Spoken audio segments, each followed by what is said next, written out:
I think it's important to share the residential school era, experiencing what happened there, just sharing so we don't forget, it doesn't happen again. Hopefully they don't forget. So to share at schools or at powwows where people need to hear. We need other survivors to share their stories, what they went through, and also just to share, everyone to share their stories.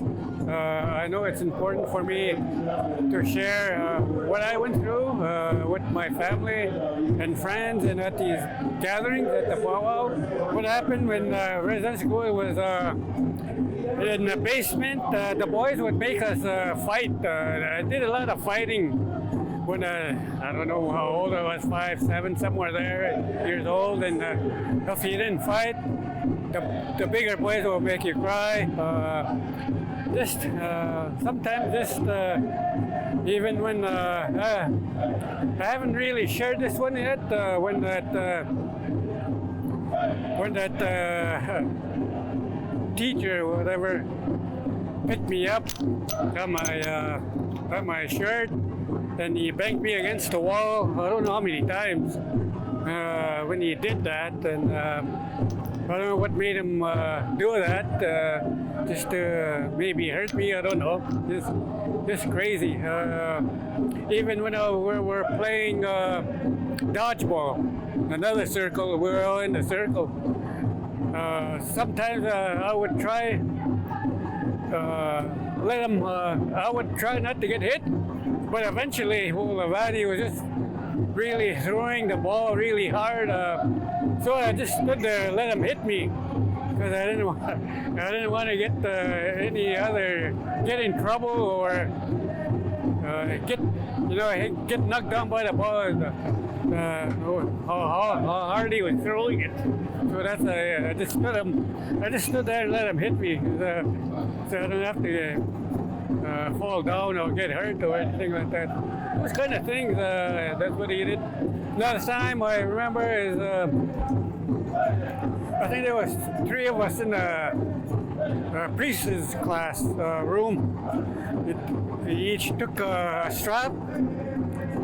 About that thick, wide, about that thick. It's like a rawhide belt.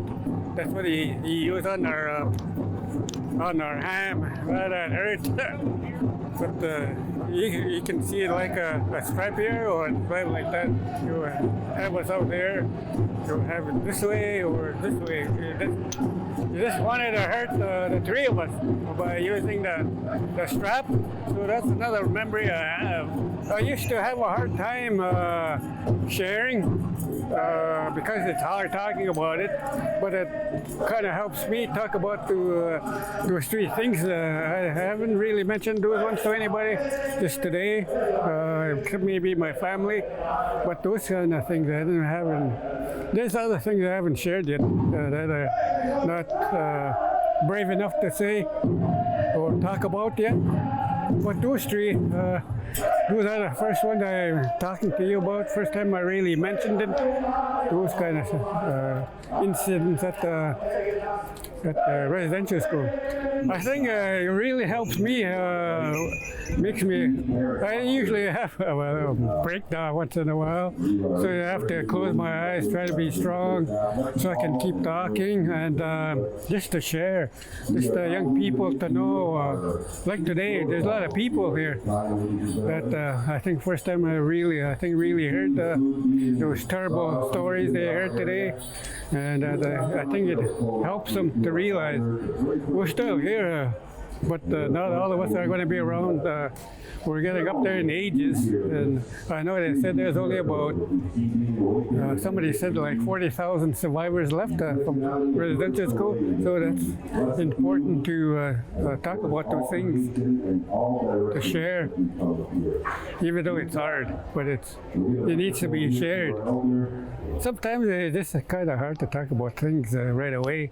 You have to like that one lady said about her dad sharing her story the very end of his life, just to feel good and just to feel good to tell somebody. I think that needs to be done earlier.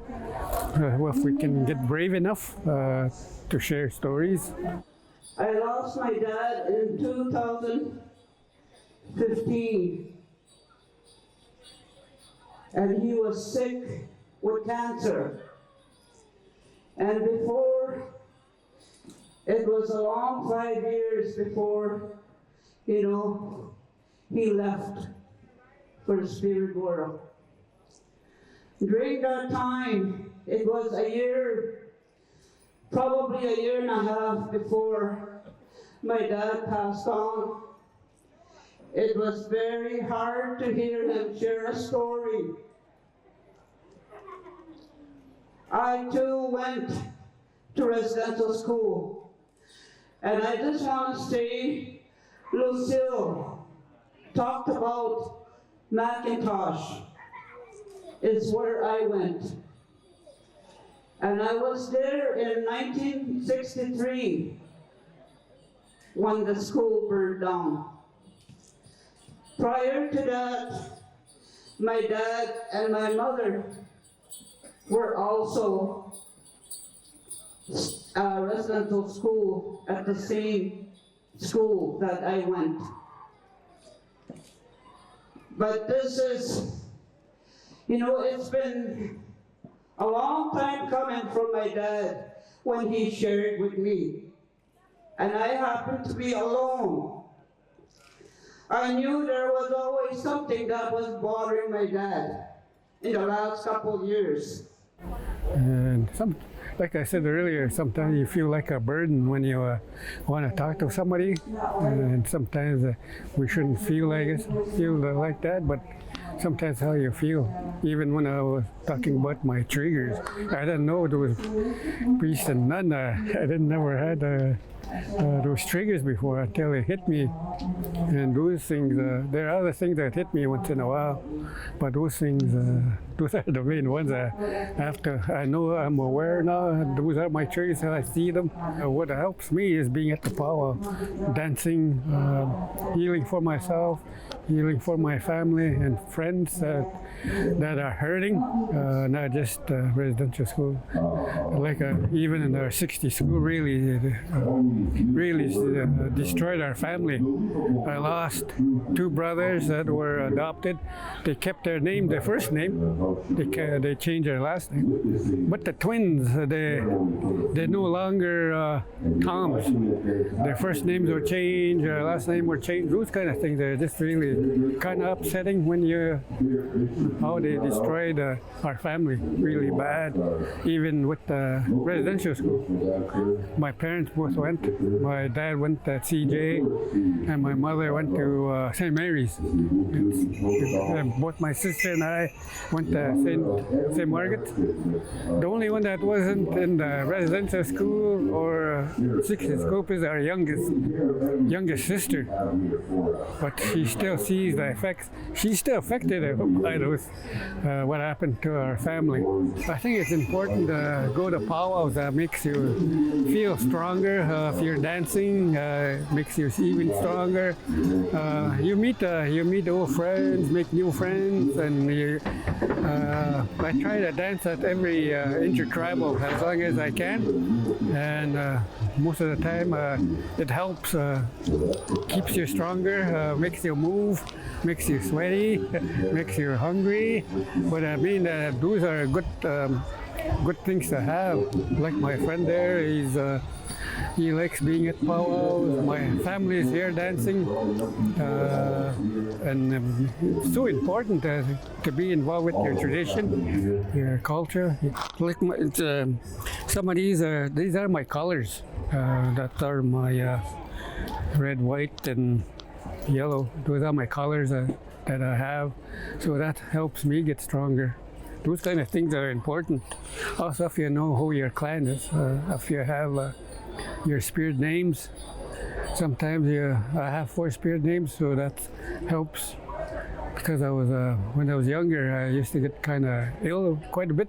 So those kind of things help me out with the naming, having several of them, 4 of them.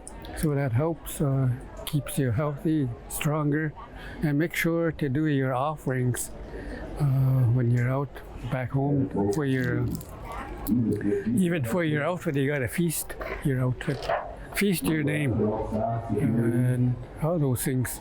All the powwows are healing. They help.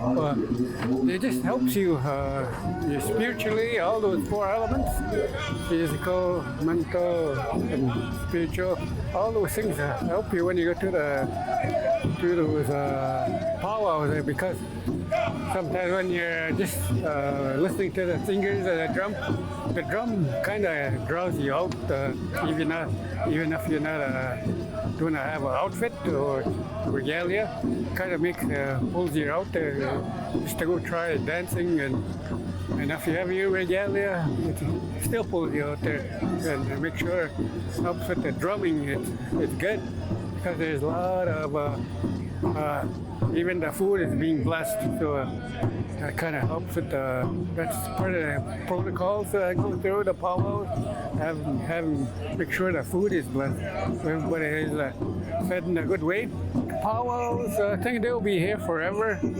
Hopefully we don't lose those things. But the other important thing is Anishinaabe. We need to pick up on Anishinaabe because not too many people understanding our language, especially under 60, under maybe 50, but that's the only ones that are really fluent and they know the language. Over 60, maybe some might understand, but they don't speak it, or when they don't answer in Ojibwe, they answer it back in English. Those kind of things, that's what I noticed. So we have to work on Anishinaabe. So that's what makes who we are. You got to know our language, and we have to get stronger with our language. So hopefully all those youth will pick up on the language.